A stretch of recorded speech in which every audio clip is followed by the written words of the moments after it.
Kalau misalnya punya utang, apalagi yang sifatnya utangnya itu bunganya tinggi seperti kartu kredit, pinjaman online. Nah, ini kesempatannya teman-teman, kesempatan untuk kita bayar yang namanya si utang-utang tersebut.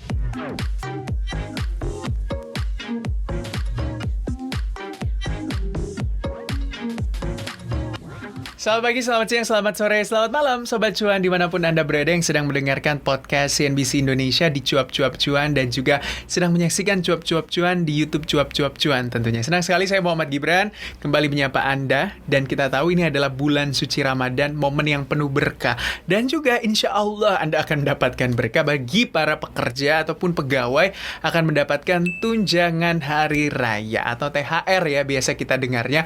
Nah besaran THR ini kan kita ketahui biasanya ada yang 1 kali gaji atau mungkin perusahaannya yang sedang baik-baik saja ada mungkin yang bisa memberikan 2 kali gaji atau 3 kali gaji tergantung bagaimana kebijakan perusahaan masing-masing. Tapi aturan dari Kementerian Tenaga Kerja tentunya minimal 1 kali gaji itu adalah hak yang didapatkan oleh para pekerja di seluruh Indonesia ketika bekerja lebih dari masa 1 tahun. Kalau kurang dari 1 tahun biasanya tergantung dari kebijakan perusahaan masing-masing lagi kembali tentunya ya. Nah, tentunya di zaman ataupun di masa pandemi COVID-19 ini kita tuh harus benar-benar bijak mengelola THR kita karena kita ketahui masanya penuh ketidakpastian. Kita harus survive, benar-benar survive dengan tunjangan hari raya yang bisa saja ya menjadi modal bagi kita atau mungkin kita mau menjadikannya modal atau memenuhi kebutuhan sehari-hari. Kita tentunya harus mengelolanya dengan bijak dan harus menggunakannya juga dengan tepat sasaran. Kita akan bahas tentunya di hari ini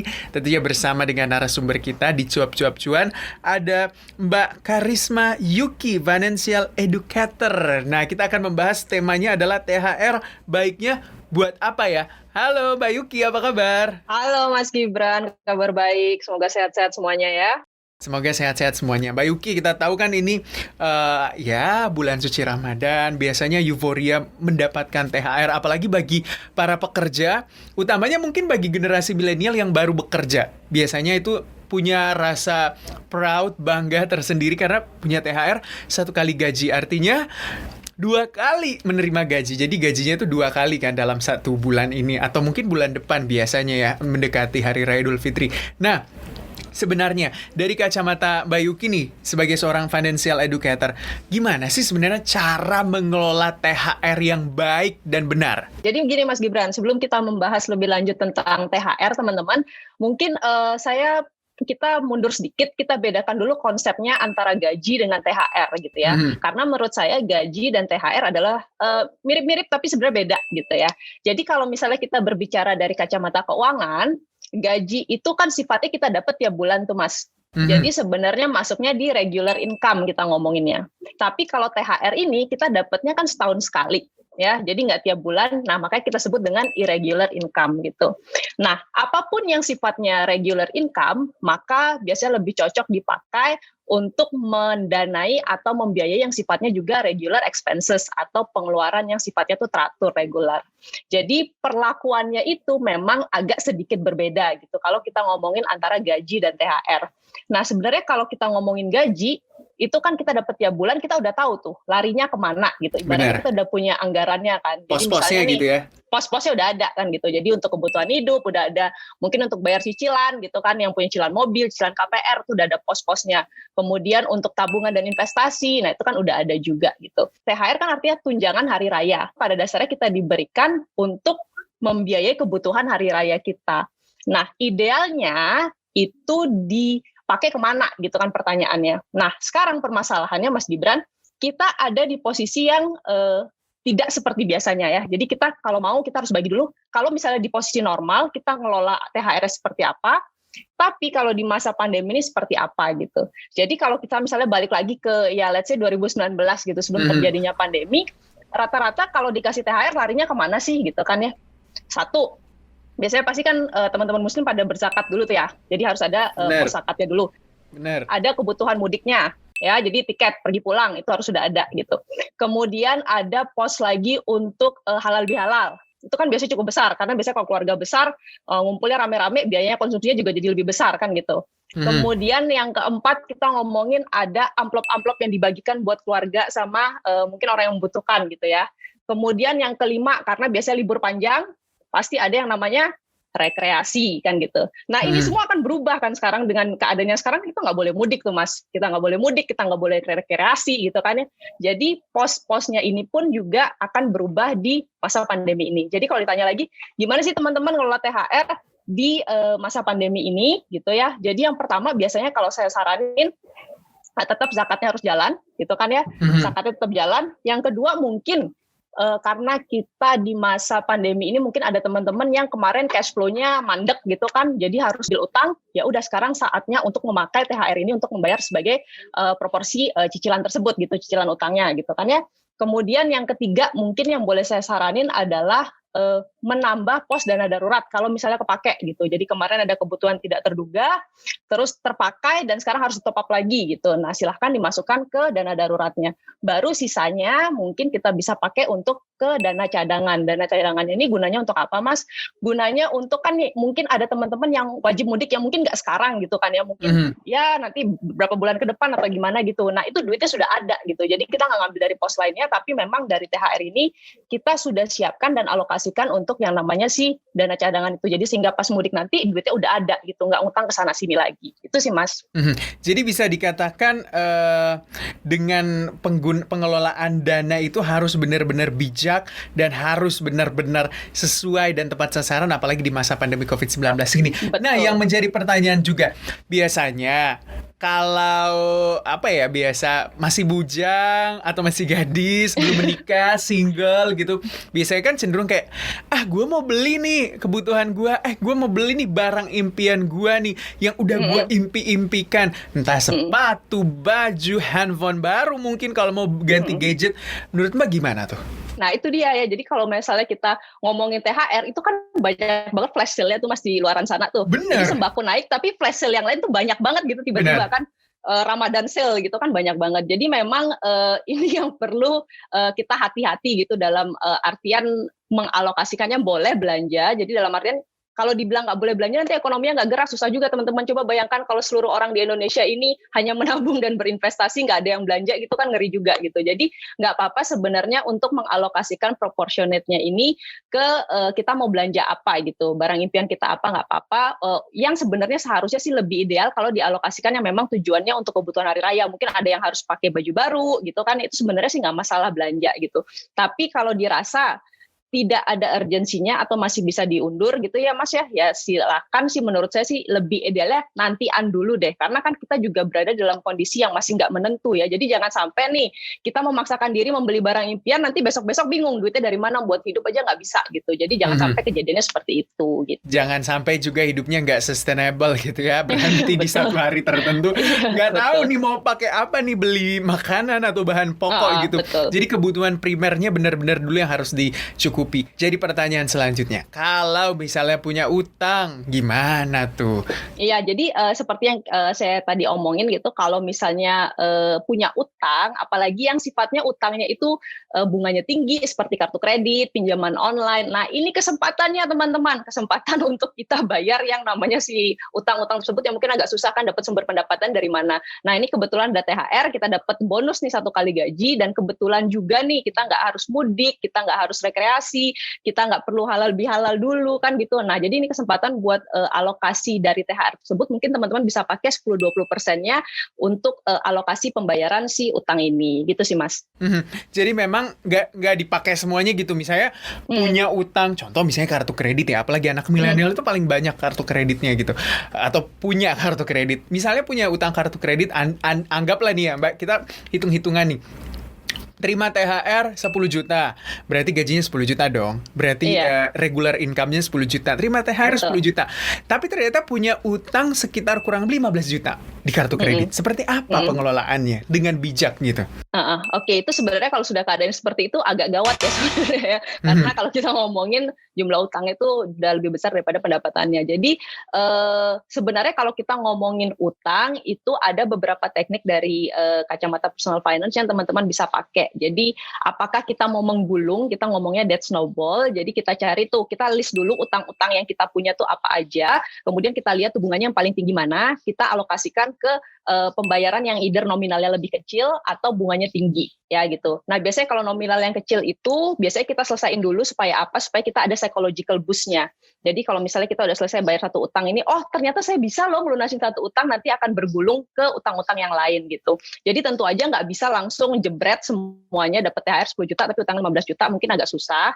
Jadi yang teman-teman mungkin bisa lakukan adalah mencicil mengambil proportionate dari THR tersebut untuk ditambahkan lagi ke pembayaran utang itu. Jadi jangan sampai dapat THR kita senang-senang dulu, hore-hore dulu, tapi kewajibannya dilupakan. Itu yang agak bahaya. Tapi kebetulan nih kita dapat THR, kita dapat tambahan income, ya why not? Kita spend itu untuk bisa ngelunasin utang. Jadi tekniknya itu tadi bisa coba kita list dulu utangnya, cari yang mana nominalnya lebih kecil atau bunganya lebih tinggi. Biasanya kalau yang bunganya lebih tinggi tapi nominalnya besar itu agak susah moving on-nya. Jadi dalam artian psychological boost-nya tuh lebih jarang didapatkan. Jadi kalau misalnya mau sih saran saya mulai dari utang yang kecil, selesaiin aja satu, nanti berikutnya utang berikutnya selesai lagi satu. Walaupun mungkin secara matematika doesn't make sense ya, harusnya kan bunganya lebih besar gitu. Tapi balik lagi kalau kita ngomongin duit ya Mas ya, itu nggak ada hubungannya sama matematika, itu hubungannya sama emosional kita.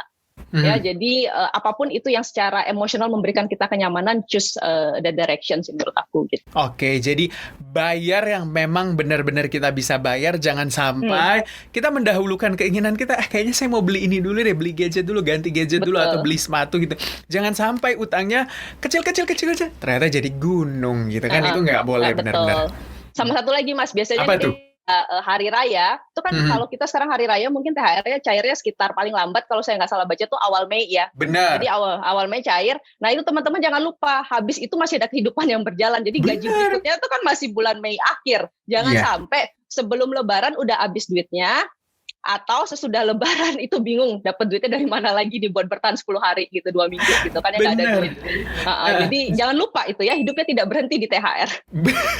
Bener, itu yang paling penting. Hidup Anda itu nggak cuma selesai hari ini aja, tapi sustain terus menerus ke depannya. Nah itu kan kalau misalnya kita kasusnya case-nya punya utang nih, tapi kalau case-nya biasanya kan orang bilang harus punya dana darurat biar someday gitu terjadi sesuatu kita bisa mempersiapkannya dengan baik, entah kita nggak minta-minta gitu ya, amit-amit masuk rumah sakit, terjadi kecelakaan atau apapun itu, pokoknya dana darurat itu gimana tuh, apakah bisa THR dialokasikan sebagai dana darurat? Oke, jadi kalau kita ngomongin dana darurat sebenarnya ini dana darurat boomingnya ketika 2020 ketika ada pandemi ini tiba-tiba berasa kok begini ya hidup gue ya, gue perlu duit ya tiba-tiba gitu kan ya, padahal zaman dulu kayaknya karirnya oke, kerjaan oke, ekonomi oke, nggak butuh-butuh banget dana darurat gitu, gajinya masih cukup gitu.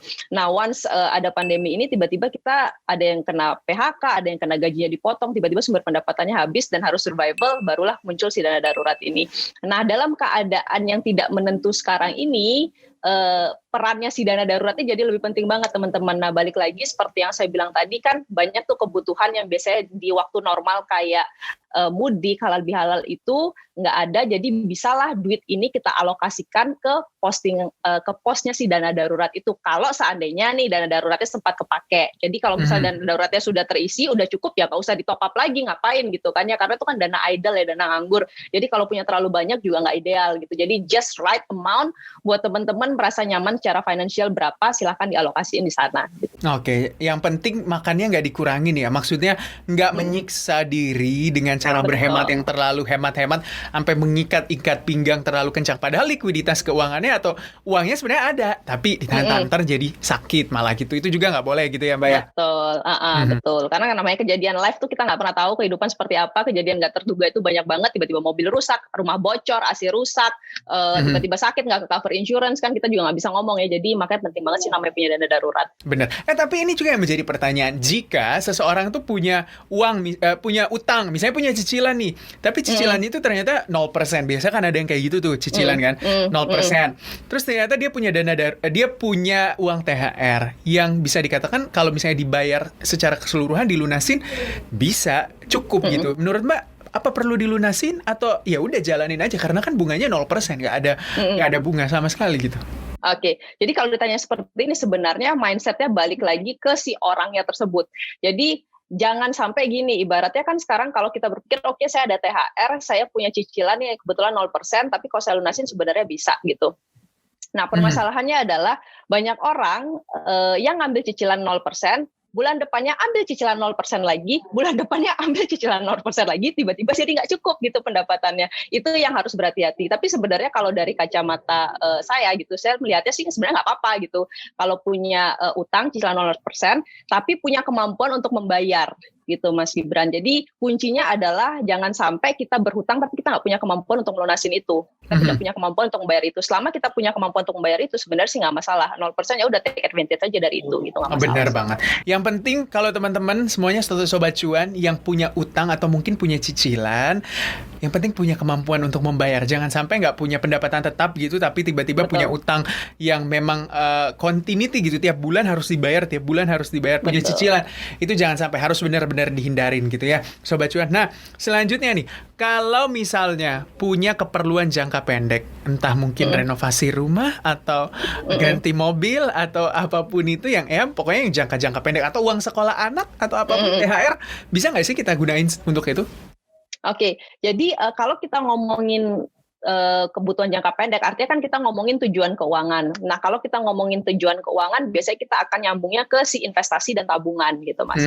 Nah, kalau kita ngomongin tadi gaji itu sebagai regular income, seharusnya sudah ada pos-pos yang kita ambil dari si gaji tersebut untuk dimasukkan ke tabungan dan investasi tersebut. Sehingga sebenarnya kalau ditanya, perlu nggak sih saya menyisihkan menyisihkan dana THR saya untuk investasi gitu? Sebenarnya jawabannya sih belum tentu, nggak perlu juga gitu, nggak harus gitu. Dalam artian ya memang THR, kalau dapat THR ya udah pakai aja itu untuk keperluan hari raya. Tapi kan banyak juga tuh Mas yang masih single, nggak perlu ada keperluan untuk menjamu keluarga gitu kan ya. Nah, itu malah dijamu mungkin ya. Malah dijamu kan. Jadi duit THR itu kan penuh gitu, jadi dapatnya full gitu.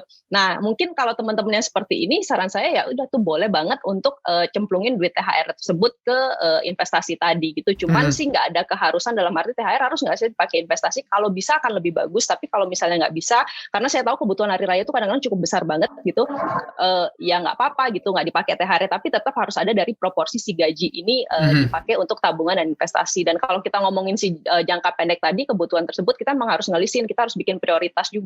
Yang mana sih kebutuhan yang memang bisa saya danai untuk jangka 1-2 tahun ke depan gitu, duitnya memang udah harus dipersiapkan dari sekarang teman-teman. Sebenarnya kalau kita ngomongin juga lebaran, itu kan lebaran tuh sesuatu yang kita maksudnya bisa diprediksi ya Mas, tiap tahun tuh pasti ada namanya hari raya. Terus banyak orang yang kadang-kadang berpikir, aduh gila, gue harus mudik lagi nih, nggak ada duit misalnya kayak gitu. Sebenarnya itu kan udah bisa diprediksi ya, udah dari ini buat lebaran tahun depan nih, ya udah kita siapin dari sekarang. Jadi sebenarnya kita bisa ambil let's say 5% dari gaji kita siapin di namanya sinking funds atau dana cadangan, buat nanti tahun depan kita nggak ribet lagi dapat duitnya dari mana nih buat mudik, buat lain-lain segala macamnya gitu, karena udah dipersiapin. Karena tuh sesuatu yang kita prediksi, yang bisa kita prediksi, dan why not kita siapin dari sekarang gitu. Oke, nah ini kan biasanya istilahnya THR itu uang dingin ya, artinya ya sebenarnya kalau dia dipakai buat kebutuhan hari raya gitu. Tapi kalau ya as a single yang nggak punya kebutuhan hari raya, misalnya cuma beli buat kebutuhan pribadi, beli baju atau apa, orang tuanya nggak minta atau mungkin apa, ya udah nunain zakat, isinya itu bisa jadi uang dingin. Bisa nggak sih dicemplungin di investasi saham gitu misalnya? Atau yang paling hype sekarang mungkin lagi banyak cryptocurrency gitu, walaupun ya masih mengandung pro kontra gitu. Oke. Ini menarik. Jadi kalau kita ngomongin investasi, memang rule number one-nya adalah harus pakai uang dingin teman-teman. Jadi jangan pernah memakai uang panas untuk yang namanya investasi. Kenapa? Karena namanya investasi itu naik dan turun ya, nggak selalu naik terus gitu. Syukur alhamdulillah kalau bisa naik terus gitu kan ya. Tapi ada resiko yang namanya turun nilainya. Makanya kalau kita ngomongin investasi itu harus dengan uang yang memang kita bisa afford untuk hilang gitu, afford to lose. Jadi boleh nggak sih buat yang para kaum single gitu yang nggak punya kebutuhan terlalu banyak untuk nyemplungin duitnya ini ke investasi saham atau let's say investasi kripto, belum bisa dibilang investasi juga sih kalau kripto ya, tapi boleh banget gitu selama itu memakai uang dingin dan memang kebutuhan yang lain itu sudah terpenuhi ya Mas. Jadi dalam artian memang dana daruratnya sudah oke, kewajiban utangnya sudah dijalankan, kemudian proteksinya sudah bagus dalam artian insurance. Jadi kalau kita ngomong investasi, di personal finance tuh ingat bukan hal pertama yang kita lakukan. Hal pertama yang kita lakukan itu memanage dulu pendapatan dan pengeluaran. Kedua, kita ngomongin proteksi diri, baru kita ngomongin investasi, mengembangkan uang kita. Jadi jangan apa-apa tuh ngomongnya cuan, jangan apa-apa tuh tiba-tiba ngomonginnya gimana nih biar gue bisa dapat duit lebih gitu ya. Tapi harus ada fondasi yang harus kita bangun dulu, dan kalau memang udah oke semua, monggo silahkan mau diinvestasikan ke instrumen-instrumen yang teman-teman nyaman, silahkan. Oke, berarti memang harus ada fondasinya ya. Ingat kebutuhan dasar terpenuhi, bebas utang juga kalau bagus banget sih kalau orang nggak punya utang ya, atau mungkin punya cicilan tapi cicilannya emang yang benar-benar masih dalam kendali gitu, entah rumah atau misalnya cicilan kendaraan yang memang digunakan, tapi yang barang-barang nggak berguna gitu nggak usah dicicil lah ya. Itu amat sangat-sangat menurut kita memberatkan juga kondisi kas keuangan Anda. Terus juga punya proteksi diri, insurance, dan juga kesehatan yang paling penting itu, apalagi kalau udah yang berkeluarga gitu ya Mbak, itu benar-benar harus diperhatikan. Punya dana darurat, dan yang paling penting juga punya investasi selanjutnya, baru mikir cuan-cuannya. Nah, yang paling menjadi pertanyaan dasar, gimana sih sebenarnya idealnya seseorang mengatur kondisi keuangannya agar benar-benar sehat, terus bisa dikatakan semuanya terpenuhi mulai dari kebutuhan dasar sampai investasi. Oke, jadi kalau kita ngomongin personal finance, kita ngomongin keuangan pribadi, dasar-dasarnya sebenarnya simpel banget, tapi ngelakuinnya setengah mati gitu Mas. Jadi makanya ngelakuinnya setengah mati, dasar sebenarnya simpel banget. Saya curhat ya. Kita harus bisa yang pertama itu ya, ngelola yang namanya pendapatan dan pengeluaran, atau kita ngomongnya cash flow management. Selama pendapatan kita itu lebih besar daripada pengeluaran kita, seharusnya kita cukup aman gitu. Kedua, gimana caranya kita bisa mengendalikan utang. Jadi utang itu bukan sesuatu yang nggak boleh dilakukan, utang itu boleh-boleh banget dilakukan selama masih dalam kendali. Nah, pengertian dalam kendali ini apa? Kalau kita ngomongin financial planning, kita ngomonginnya paling enggak nih rasionya 30% daripada pendapatan kita. Jadi kalau misalnya teman-teman punya utang, coba dihitung lagi tuh cicilannya, ditambahin satu persatu semuanya berapa, apakah rasionya masih cukup sehat atau enggak, sekitar 30% lah kita ngomongnya. Kalau misalnya udah di angka 60-70%, nah itu harus hati-hati banget gitu ya, harus gimana caranya dapat sumber tambahan pendapatan yang baru. Berikutnya kita ngomongin apa sih keuangan yang sehat, dasar-dasarnya kita ngomongin dana darurat tadi. Jadi harus teman-teman harus punya yang namanya dana darurat, ditanyain berapa sih besarnya si dana darurat ini. Jadi besarnya itu balik lagi ke nyamanan financial. Memang ada rule of thumb-nya. Kalau kita ngomongin single, biasanya kita ngomongin 3 bulan, udah berkeluarga kita ngomongin 6-9 bulan. Tapi balik lagi, orang yang single tapi konservatif banget, pingin nggak bisa hidup dengan 3 bulan income gitu kan ya, pinginnya lebih, ya nggak apa-apa. Ada orang yang cukup agresif, rasa jobnya cukup secure dan segala macam, jadi pingin punya dana darurat lebih sedikit, cuman ngambil 3 bulan, 4 bulan juga it's okay gitu. Jadi balik lagi seperti apa. Baru deh yang tadi sudah Mas Gibran Barus juga, tentang insurance, tentang protection. Jadi proteksi diri. Nggak pernah tahu yang namanya biaya kesehatan itu inflasinya salah satu yang paling tinggi di Indonesia. Jadi penting banget untuk punya namanya asuransi, baru deh kita ngomongin investasi. Jadi itu dasar-dasarnya sih kurang lebih itu step-stepnya Mas, doing budgeting, doing cash flow segala macam. Cuman memang balik lagi ke lapangan, ke prakteknya sangat susah dilakukan. Itu benar-benar butuh motivasi sendiri, butuh pengendalian diri, butuh benar-benar harus ngerti kenapa sih gue ngelakuin ini. Karena kalau kita cuma sekedar disuruh ngelakuin, kadang-kadang kita males gitu ngelakuinnya. Gunanya apa, benefitnya apa buat gue gitu. Jadi balik lagi harus tanya ke diri sendiri sih. Penting nggak sih buat gue take kontrol keuangan gue, atau ya udah nggak apa-apa YOLO aja gitu. Itu kan balik lagi preferensinya orang. Yang paling penting ngatur keuangan juga harus benar-benar independen dan diri sendiri yang mengatur ya Mbak. Betul. Paling penting, apalagi kalau misalnya berinvestasi itu benar-benar harus under kontrol kita gitu, under kontrol masing-masing gitu. Jangan sampai ya terjebak gitu, iming-iming return yang tinggi, Anda mempercayakan keuangan Anda atau investasi Anda ke orang lain. Itu jangan sampai ya. Nah, apa sih sebenarnya kesalahan yang biasa dilakukan tiap orang itu, atau ya pribadi-pribadi gitu dalam hal mengatur keuangan mereka? Mungkin salah satunya tadi yang Mas Gibran bahas gitu ya. Kalau pernah lihat memesnya tuh kan ada tuh Mas, memes anak kecil yang ngeloncatin 3 anak tangga. Itu. Jadi itu kalau di keuangan biasanya orang-orang tuh langsung skip yang boring-boring tuh, di skip. Ngomongin dana darurat, ngomongin insurance kan boring banget gitu. Aduh apaan sih ini, nggak seru banget gitu kan. Itu di skip. Jadi loncat langsung anak tangganya ke investasi. Jadi ngomonginnya langsung cuan, gimana sih gue ngembangin duit. Terus yang lebih parah lagi, mungkin beberapa bulan yang lalu ya, orang yang investasinya pakai margin karena di bulan Desember itu cuan-cuan. Jadi semuanya margin atau pinjol itu bahaya banget. Ya, jadi margin tuh teman-teman pakai utang gitu ya. Kita investasinya pakai utang alias pakai uang panas. Dan ketika marketnya berbalik arah, ambiarlah semuanya. Jadi balik lagi teman-teman, kalau kita ngomongin ibaratnya kita membangun sebuah rumah nih, nggak mungkin kita ngomongin langsung interior design-nya kan ya. Interior design itu kan menarik. Aduh nanti rumah gue indah nih, taruh sofa di sini, taruh TV di sini gitu kan ya. Itu menarik gitu semuanya. Sama di keuangan gitu juga investasi itu menarik. Gila duit gue berlipat ganda 20%, 30%, keren banget, seru, adrenalinnya ada.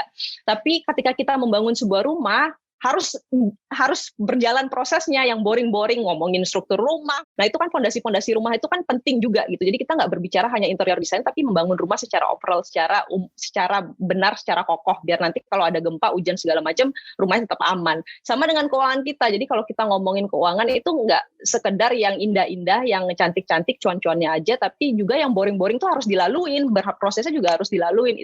Itulah sayangnya. Tapi emang nggak susah, itu mindsetnya memang harus pelan-pelan belajar lah kayak gitu. Jadi benar-benar harus dilalui pelan-pelan gitu. Jangan sampai kebutuhan dasar Anda skip, utamanya makan gitu hanya untuk cuan-cuan gitu ya, menaruh di investasi. Tapi ternyata kebutuhan dasar Anda seperti vitamin, makanan dan segala macamnya itu, atau tempat tinggal Anda skip. Jangan sampai seperti itu ya Sobat Cuan. Terakhir mungkin nih Mbak Yuki ya, pesan-pesan buat Sobat Cuan agar lebih bijak mengelola keuangan mereka apalagi di masa pandemi COVID-19.